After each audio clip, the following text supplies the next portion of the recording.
भास्कर जाधव आणि आदित्य ठाकरेंवर कारवाई करावी यासाठी शिंदे सेना आक्रमक झालेली आहे। विधानसभा अध्यक्ष यावर नेमकी काय कारवाई करणार याकडे आता सर्वांचं लक्ष आहे।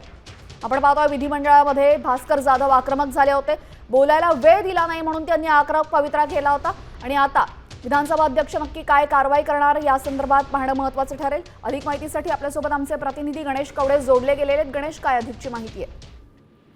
नक्कीच ज्या पद्धतीने उपमुख्यमंत्री एकनाथ शिंदे यांनी खरं तर नगरविकास विभागाचं आज उत्तर दिलं होतं आणि त्यानंतरून पुन्हा रिप्लायच्या माध्यमातून खरं तर उत्तराला रिप्लाय देण्यासाठी भास्कर जाधव यांनी खरं तर पॉइंट ऑफ इन्फॉर्मेशन मागण्यात आलं होतं। मात्र त्यानंतरून हातवारे आहेत ते करत दोघांमध्ये आहे ते खडाजंगी झालेले पाहायला मिळाले होते आणि त्यानंतर शिंदे सेनेचे सगळे आमदार आहेत ते देखील आक्रमक झाले होते।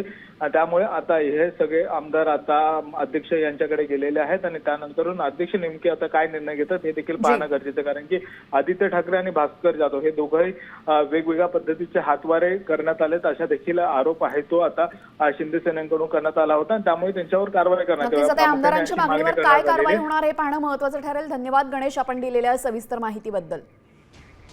आता isakal.com आहे देशातील नंबर 1 ची मराठी न्यूज वेबसाईट। प्रत्येक अपडेटसाठी isakal.com ला नक्की भेट द्या।